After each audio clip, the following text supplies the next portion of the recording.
Hello, hello, hello, everyone! Yay! Okay, so today is day 5 of our Epic Sales Challenge. So, yay! I'm excited. All right, let's dive in with a little recap. Let's talk about what we've been talking about. So, everything here, oh, yay, welcome! So, we're here for day 5 of our Becoming Epic at Sales Periscope Challenge. The goal is that you walk away, oh yay, hearts! You walk away from these 5 days just feeling like you know what to say and you know what to do on a sales call. You feel great and it works great. Good stuff, right? Okay, so let's dive back in, and I'm gonna go down my list and we're gonna do a little recap. So yay, hearts! Okay, what have we been talking about? So number one, first step is to choose to lead the sales conversation. Why is this important? Well, because you can get started in a great conversation, start going down the path, and then what happens? You get to the end of the call and did you sign on client? Didn't you sign on client? So step number one is you're going to choose to be the leader of the call. You are going to guide them down a path that they're going to follow so they can come to a decision. Yes, we should work together. No, we should not. Or I need more information so I can say yes. So yay, that's what step one is. It's all about choosing to be the leader in the call. You are not applying for a job interview. You are not hoping, wishing, or praying that someone will say yes. You are standing fiercely in your power, fully connected and committed, and ready to serve and support your new clients. Good stuff. So number two is about listening. So what are we listening for? We're listening for what's not working. We're listening for where's their urgency. Like, stuff can suck. Hearts. Oh my God, I'm like Pavlov's dog. I see the little hearts and I go crazy. Anyway, so listening. We're listening for urgency. We're listening to hear what's not working so we know if we can help them. We know why it's important for them to receive this help. We can guide them to the place of understanding we've helped other people with the same issue. And again, here's a great space for you to punch in a little success story. So when someone talks about what they're struggling with, why they want to change it, this is a great place for you to say, this reminds me so much of my client who came my way. She was struggling with exactly what you're struggling with. And after working together for 2 months or 1 day or 15 million months, however much it is, we got her to exactly where she wanted to be. Listen and learn. Learn is actually number 3. So we start with leading, we listen, then we learn what they want. So yes, you've got to first understand what's not working and then know what they want to figure out how you're going to get them there. Think about it this way. So like, let's say you want to go to Ohio, for all those of you guys who are here in the US. If you want to get to Ohio, that's great, and I can tell you how to get to Ohio all day long. But if I don't know where you're starting from, I can't tell you. It doesn't matter. I could tell you to be going to the moon because you may not ever get there. So step one, that listening and finding out where they are is what can allow you to get them to where they want to go. So during the time of learning, you want to ask them questions like, let's assume everything was perfect in your business. What would you love that to look like? If your life was everything you thought it could be, what would that look like? Can you share more? Go to that place if, I love that concept of like, if I had a magic wand and I could reach it through the phone and make everything perfect for you, what would it look like? And when they give you the what they would want, amp it back up and repeat it back to them, because here's the key. This is what we've been talking about, is people do not buy your programs. They do not buy your offers. They do not buy that thing. They buy believing that you can help them get them to the vision. So the most important thing you can do on that sales conversation is help them get connected to what they want and feel like they can believe it. A great technique for helping someone believe in their vision is for you to believe in it really strongly for them, to help them emotionally connect to it. So I might ask my clients, what would it feel like? What would it feel like to have this ideal day or this ideal business or ideal life? And when they can connect to what that would feel like, they are primed and ready to receive and to purchase and to make that commitment. Because again, they're not buying you, they're committing to get what they desire. So yesterday we talked about step number 4, which is all about languaging your offer.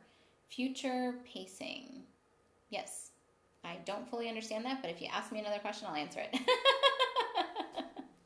So languaging what you offer. Here's where the key comes in to having someone really buy into their vision, is you want to interlace what they say they don't want and what they say they do want into the benefits of your offer. So for instance, if I talk with somebody who's like, I am tired of talking with people who aren't ready to buy, I am frustrated that no one wants to get on a sales conversation with me, and all I really desire is to work with like 8 high-end clients. When I explain my offers, my VIP day, my one-on-one work, my 6-week sales course, I will say things like, on my 6-week sales course, we're going to give you everything you need to know to identify and pre-qualify people. So you're only talking with awesome folks that really want to buy. We're going to help make sure that you have everything set up so those 8 clients you desire to work with, they're just showing up, and it's high-end clients. And you're working with them, and they know what you love, and you know what they love, and together they're creating everything they want. I'm going to language what they desire into the benefits of my packages. It's where you take the broad range and you make it specific. So great example of, when you go to someone's sales page, you scroll through and you read things. These are what we believe our ideal clients are saying. We think that they want a sales system to follow. We think that they want to know how to close 13 new clients in 28 days, whatever the thing is. We think that's what they have in their mind. But when you're on a sales conversation and you literally ask somebody what they want and they tell you that verbiage, you write it down a little bit. And then when you describe your offer, you get to describe to them using their words what your benefits are. Now, they do have to match, so make sure they match. And 9 times out of 10, they will, because a lot of what those of us who are coaches, consultants, brand specialists, photographers, virtual assistants, you name it, those of us who are experts will match our programs to give the outcome of what someone desires. Good stuff. Another thing with languaging, you really want to go into that place of giving the 3 offers or 2 offers. It's the, here are my ways to work together. You describe them largest and most investment, highest touch, down to the smallest investment, smallest touch without the price point. You let somebody decide which of these 3 ways is the way that they feel really connected and really good about working with you, or the way they love to be supported.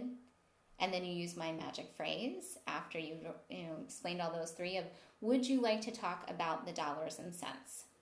It's just nice and easy. Like the investment, the payment plan, those can be those are triggery words. Think about it. Think about anybody who's ever invested in a program, and when they hear the investment, they think in their mind, oh crap, I just spent $35,000 on all these other coaches and I didn't get what I wanted.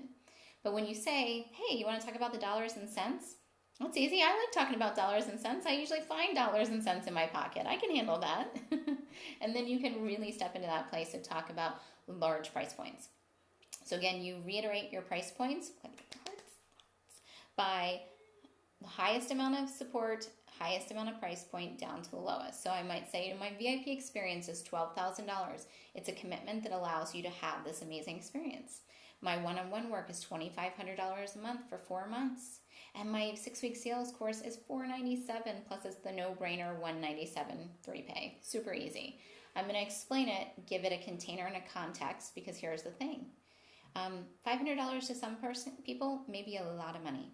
$500 to other people, it might be what you spend out on an evening dinner just with you and your significant other. You don't know. So when you create the context, there you go. Lets people know where the money is. So cool stuff. All right. So today we've got lead, listen, learn, language your offer. 1, 2, 3, 4. And today, leverage. Okay. So what are we talking about here? For me, what leverage is it's the knowing that I've got a system that I can follow and I know what my results are going to be. So think about how amazing would it be that if you talked with 10 people in a row, you would sign up 5, or you would sign up 6, or you would sign up 10. The numbers are less relevant to the you knowing what you can count on. So how do you get to that? What if they say, I don't know if I can afford it, even before you get to the money conversation? Brilliant question. Oh, yay. Okay, great. So the whole point of this leverage piece is I want to make sure you guys really get all the pieces of the sales process. So let's dive into some questions. So when someone says, I can't afford it, even before we talk about it, 2 things. Thing number 1, pre-qualifying before you get on a call with someone, you want to identify if somebody is in a what I'm going to call broke mindset. And that's different from not having money. Best way I can explain it is this. You never actually know anyone's money story, but people will put money to the things they want versus, and things that are important to them versus what you would think is important. Great example. Years back when I used to run my real estate company, I would go into some really rundown homes in Baltimore. I mean, like nasty places that people probably shouldn't be living in. And I was looking to buy them and renovate them. And we'd go inside and the places would be filthy. They would be a mess. There would be holes in the wall, the whole nine. And there would be these huge, like 50 or 70-inch screen TVs. And you think, why on earth would somebody live in this place but have this gorgeous, humongous TV? Well, it was what was important to them. They found the money for that, whereas they wouldn't find the money for other things. There's no judgment to it. It's just what people want, they will put their money to. It's why some people will have, like their nails done and their hair done, but they don't own their home. There's no judgment to it. It's just what people find important, they'll put their money to. It's also why you find millionaires out there who live in like regular houses, but we go to like every event out there. We'll do all those fun things. So when you're considering that, when you pre-qualify someone, really try to tune in of where their money mindset is. If their money mindset is based on, I don't have the money no matter what you're offering, I don't usually talk with folks. If somebody's in the, I don't think I have the money, but I want to know what this is about so that we can work towards it, I'm going to get on that call with them. So number one, do some pre-qualifying. Find out where someone's money mindset is. Number two, release your knowing what you think their money story is. Because here's the thing. Most people, if they think they're going to get on a sales call, are going to be like, I don't have the money for it. Because that's the easiest way to say, I don't want this, or I'm not sure, or I'm just tire kicking. It's that I don't have the money. Because once you explain what your offer is, by the time you're getting to the place of explaining it, it should be so well matched to what the person desires that they're not going to come across the, but I don't have the money objection. In fact, it's pretty rare that I hear objections on sales calls because the path that we're taking them to really uniquely find out what's not working for them, to get really specific on what they want. And when I deliver my offer, it's matched to those things. They're already starting to figure out, how can I? So what do? If you give your 3 offers and someone's like, I don't have the money, I ask them, take a moment and let's assume the money was off the table. I want you to give yourself the gift of really connecting in and seeing if there's a fit here. Because if there is a fit, there is a way. And I'll tell you guys a little way. So when I talk with folks, oh, I love all these hearts, yay! I will help people come up with 10 ways to come up with the money. Because some folks, yeah, I get it. Like, okay, so I help people with sales. Sometimes when sales aren't working, the bank account's not working. It happens. So there's a difference between how can I and I can't. If someone shows up with a I can't afford this, probably not going to try. If they say, I know I want this, I know I need this, I don't see the money in my bank account right now, I will say, would you like to know a way that you can bring that money in? And here's what I tell them. We come up with 10 ways they can come up with the money. And I don't say it for them. I ask them. I don't say, go get a credit card, go ask your mom, do this. I say, what are 10 ways? Having your mind start to think down the path of how can I starts to have you have inspired ideas and you take action and the money comes forward. Then from that 10, I give them the gift of, do you want to make sure you get the money? Because here's like the magic to it. You have to take action forward on all 10 items. Doesn't mean any one of them has to work. It doesn't even mean you have to do all 10. It just means you need to go there. I'll give you an example. So let's say one of your thoughts is, because one of my clients did this was actually a pretty cool example. We had the idea that she had wanted to get a business credit card for her business. And she's like, I could go get that and invest in working with you. I was like, great, go do that. So she went to the bank to get the business credit card. The bank turned her down, which you think, okay, well then why is this a good story? While she was there, the bank manager was like, but I noticed you have this other card that you already have that you're not using. Apparently she and her husband had set up like a little account to have like an emergency card just in case. So she already had access to this credit that she was never using. So she decided to leverage it for her business and use it. There you go. So when you take action on those 10 things, you can bring the money forward. So that answers the question of what do I do if somebody says I can't afford it? Before you even get there, I ask them to set that aside, to really be in a place to listen from an open heart, because if you want the money, it will show up. Also, I'll tell you this, I have never had the money to invest in a coach prior to talking with them. Never. I may start to talk to find out. I will figure out what it is that what their rates are, what their offer is, see if there's a match. And if I really want it, I'll go out and get another client for it. Or just even the moment of making the choice that I want it, I've had things come about, and I always step forward first before I see it. I can tell you I've never had, especially for my high-end coaches, I've never had the whole amount in my bank account before I hire them. I always find out what's the smallest deposit I can give them so I can get started, and I know by virtue of making that commitment and working together, the rest will come forward. And guess what? It always does. Good stuff. Okay, cool. So how can we really be in that place of leverage? It's by following something. So this is something key I really, really want to bring up. So the 5 steps in my sales process, we've talked through them: to lead, to listen, to learn, to language. Now we're talking about leverage. What that means is following the process. Yeah, I know I am a system breaker, rule not follower, as my husband hates that. But I don't follow rules and I don't follow systems, and I'm terrible at that part. And I can tell you without a shadow of a doubt, there is one thing I do and I do follow all the time, and that's my sales process. Because I know if I follow it, I know what the outcome can be. If I get on a call, and I've tested it out before, I've been like, I'll just talk with this person and see how it goes. And I just talk with the person and see how it goes, and it doesn't go. It just doesn't go. So, yay, hearts. So what do? I always follow my process. Now, how does that work? Like, how can you always follow this process? Because it's like crazy customizable. This is like the easiest thing for you to stay on track of. I made it a 5-step sales system, so nobody has to, you don't even have to print out the paper. If you've got 5 fingers, you can follow the sales system. I really made it that simple. So I'm going to language it for you in the way that I use to remember it. So step number 1 is to connect. Get on the phone, connect. You talk with the person. You say, hey, how it's going? It's that chit chat. It's that, I'm so excited that we're reconnecting. You connect with the person before you dive in.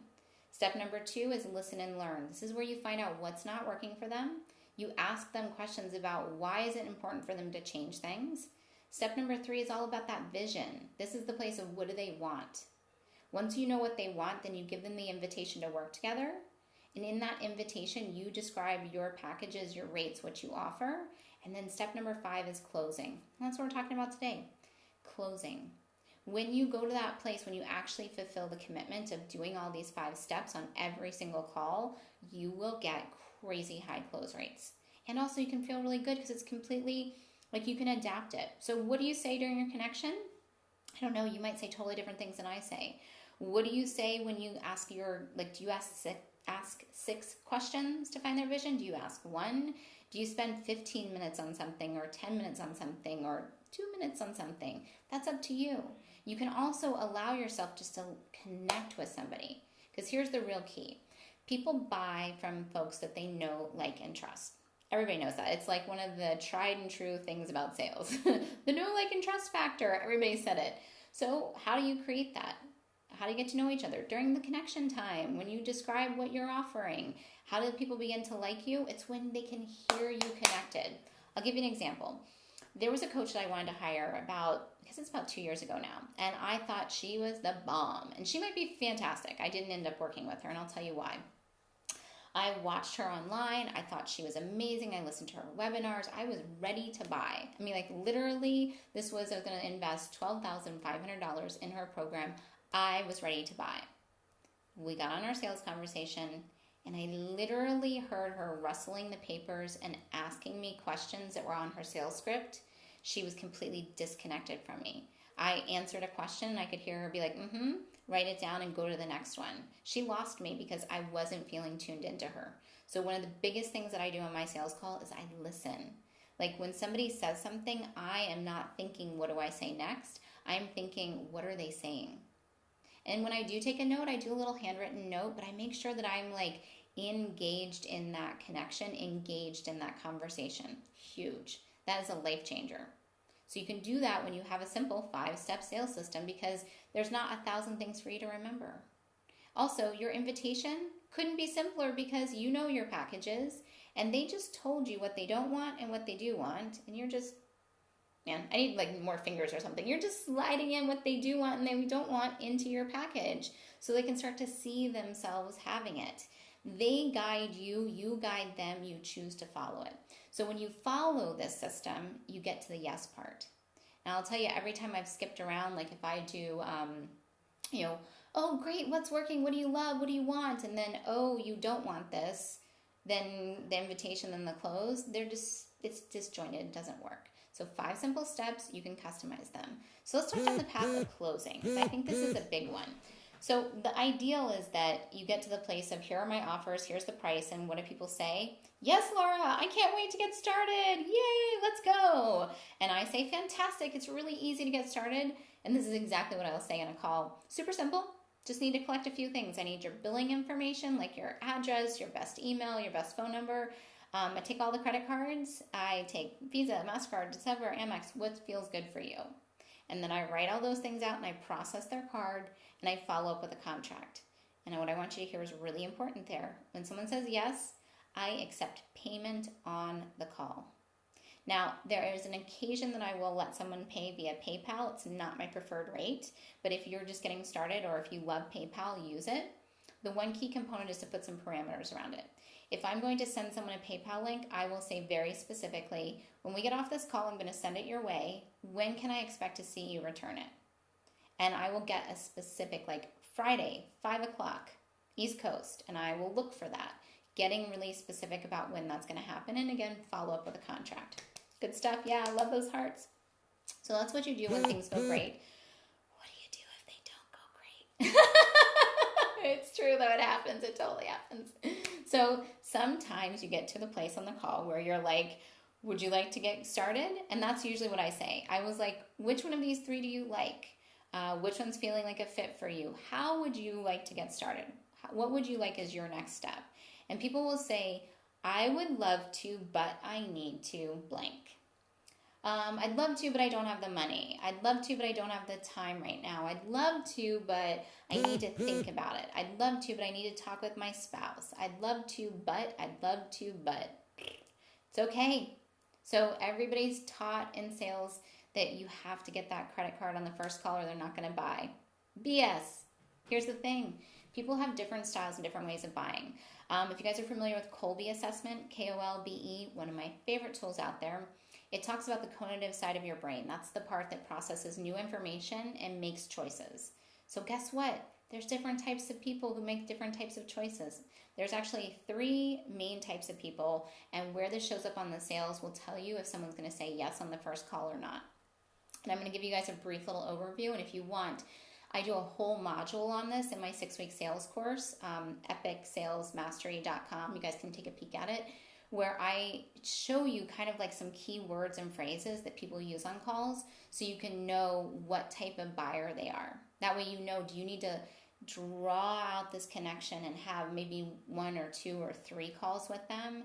Do you need to keep this a short conversation? Like I have some people who I talk with for 30 minutes and they're giving me their credit card. And we've never spoken before, but I know that they're going to do that. So I keep the call short. I go straight for the buy and they buy. There's some folks I talk with that they need to talk with me like 4 or 5 times. Like they just need, one amazing client who I knew she needed to ask me 500 questions. Like it didn't matter what the 500 questions were. She just needed to ask me 500 and know that I would answer all of them, and then she bought. And for her, it was a quick decision, she thought. For me, I knew the process, so I didn't sweat it. But I had a container that I kept both of these people in. The person who was the short to buy and the person who was the long to buy. I created that container. So I'm going to teach you guys all about that container in my 6-week sales course. Go buy it. It's really going to be simple. It's going to be easy. But I want to talk with you about how to overcome some objections, because I think that's a big one. So number 1, if somebody needs to go think about things, I let them go think. The moment I release that pressure, they relax and they're like, oh, I don't have to be forced.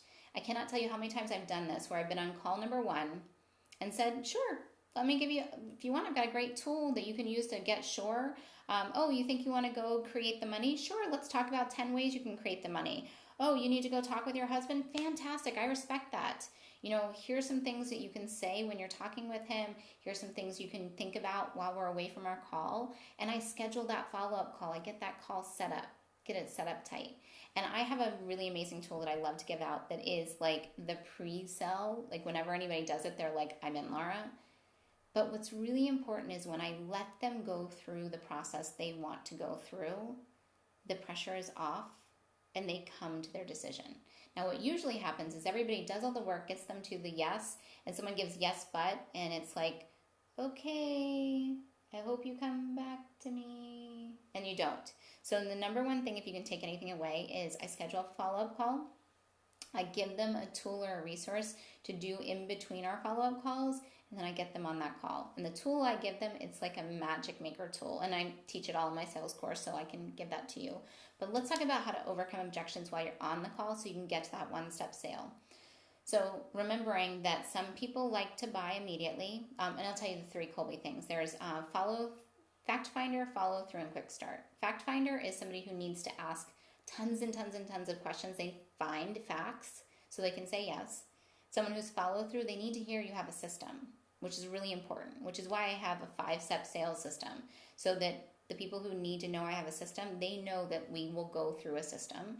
And a quick start, that's me, is somebody who, like, my gut tells me and I need to talk for like 3 minutes and I know I'm going to say yes. And I'm the person who buys 30 minutes into a call. So if I expected everyone to be like me, I'd be in a lot of trouble. If I expected everyone to be a long follow through, I would shut down anybody who was a quick start to buy. So this way you can have a little bit of both and know it. That's why sales is customizable. That's why that's all I teach, is how to know how to flow with the person you're talking with. It's good stuff. All right, so objections. All right, let's say you say your rates, $2,500 a month for 4 months, and you hear I'd love to, Laura, but I don't have the money. Well, what do you do? What do you say? Here's what I say. So here's the thing. If you had all of the money right now, you probably wouldn't need to work with me. And everybody kind of gets that. But here's the thing. It's not about the money. It's never, ever, ever about the money. And I know oh, Laura, that's easy to say. You have money, but I haven't always been in that space. But it is not. Because honestly, if someone came my way and told me, Laura, I can tell you how to make $100,000 tomorrow, and I need your mortgage payment. I know it's due today. I think it's the 16th. I need your mortgage payment, and I'm not going to give it back to you for 60 days, but tomorrow I'm going to tell you how to go make $100,000. I would say yes, and here's why. Number one, I believe in myself. I know that I will do whatever it takes to get what I desire. And number two, if the person who's telling me the thing, I trust them, I can say yes. If those two factors don't hit, I wouldn't say yes. So this is what I explain to people when we get to that place of the money, because it's not about the money. And here's another reason why it's not about the money. If you left your house right now, regardless of where you live, and you went and you knocked on somebody's door, you could ask them if you could do something for them for any amount of money. Like, could I carry your laundry upstairs for $0.25? Somebody will give you $0.25 to carry your laundry up the stairs. And you could keep doing that. You could do that over and over and over. You probably will not get rich quick, but you can go out there and make the money. The money is not the factor. It only boils down to one of two things, or actually sometimes both. Number one, you are not willing in this moment to do what needs to be done to get what you want. Now, hear me clearly when I say this. This is okay for someone to be here. Sometimes you're just there. I've been there, where you're just not willing to do what needs to be done. Also, hear very clearly what needs to be done. That doesn't mean go crazy or work your ass off or, hunt for food or whatever it is. It doesn't mean it has to be crazy. It just means you're just not willing right now to deal with something. Think about any emotional thing that's come around for you. Sometimes you're just not ready to deal with it. That's okay. Some people are there. The second thing is, you may not believe that I am the one to guide you to get where you want to go. And that could happen. I remember talking with a gal one time, and that was kind of the answer she gave me. She's like, I'm just not sure. I don't know if you're the one. And I said, well, great. This is my role to make sure we have a fit. This is a two-way street. Am I a fit for you? Are you a fit for me? What do you need to know? And she's like, well, this is the first time we're talking. I don't actually really know you. Can you tell me more about your credentials? And I was like, oh, sure. So I started explaining things I've done in the past, and she's like, oh, okay, I know you. And she bought. Maybe they just need to know more about you. Now, if somebody says to me that they are not really in that space to believe in themselves to do what needs to be done to get what they want, I actually tell them that's good news. All you need to do is believe in that first step. It's that Martin Luther King Jr., I'm going to say, quote, Like, you don't need to see the whole staircase. You just need to take that first step. That's it. That's actually why you hire experts. It's why you work with a branding manager, because they know the stuff. You don't know it. It's why you work with a coach, because they're going to help you get what you want. It's why you hire a marketing expert, because she knows what you don't know. So you don't need to believe in yourself to get yourself all the way to the vision. Because honestly, if you believed all the way in yourself, you'd probably already have your vision. All you need to do is believe enough in yourself and believe enough in the person you're hiring to help you get where you want to go. And when I give out that information and I ask them very clearly which of these two is true for you or both, two things happen. Number one, I know what objections to overcome if I'm going to overcome them. And number two, that is the place where people decide to make the commitment. Because here's the thing. I don't, it's not about the money kind of concept. So this is what it is. I consider money bars of commitment. Like, if you buy something for, let's say someone gives you a free ticket to something. If something else comes up, maybe you won't go. If you spend $2,500 on a ticket to an event, you're going. You're going to clear the path, move mountains. You're going to get there because you have 25 bars of commitment to doing something. So when somebody gets there and they're making that high-end purchase from you, regardless of how much it is, because $400 is a lot for one person and $40,000 is a lot for another person. When they make that commitment through you, what they're choosing is to believe that the thing they want is going to happen. So that's all that you need to guide someone through. The resistance that comes up for them, I don't have the time, I don't have the money, it's not the right time of year, I need to check with my husband, I need to think about it, can it work for me, I'm different, any of those things. It's not about that. That's the thing that pops up that has them say, oh, you think you want this thing, but you don't get to have it. It's that crazy stuff that's in our head. So when you can help someone see that if they're willing to make that step forward for themselves, that together you can get them where you want to go, where they want to go, they'll say yes. Good stuff. Yay. Okay, so if you want more of this awesome sauce, and I hope it was awesome, we talked about how to lead a conversation, how to listen and ask for what's not working, how to learn how to support people, how to language what you offer, how to leverage it, and that leverage is following it, helping, being willing to walk someone through resistance. If you want more, today at 3 o'clock, I'm doing a live call. I'm going to talk with you everything about what you need for that inner confidence to sell, so you can fill any program, sell out any package, just blow through any launch, and really honestly create income on demand. I'm going to talk it out. I'm going to give you Q&A time, so go check your inbox. If you haven't already signed up for epicatsales.com/becomingepic, or go over to my Facebook group. I posted the dial-in information. Come join me live. I'm going to talk all about it. If you already know you want more support, like you want to know my multi-step sales process, you want to dive way, way deep into all 5 steps of my sales system so you can follow it, we can customize it for you. If you want to know how to overcome every single objection out there, I can only do this much on Periscopes.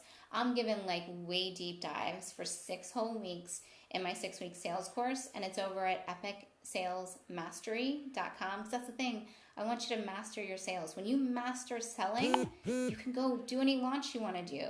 You can really go to any place you want to go because you get that foundation in place of knowing that you can close deals and get money in your bank. So I hope you join me. I would love to continue supporting you. This is day 5 of our Periscope challenge.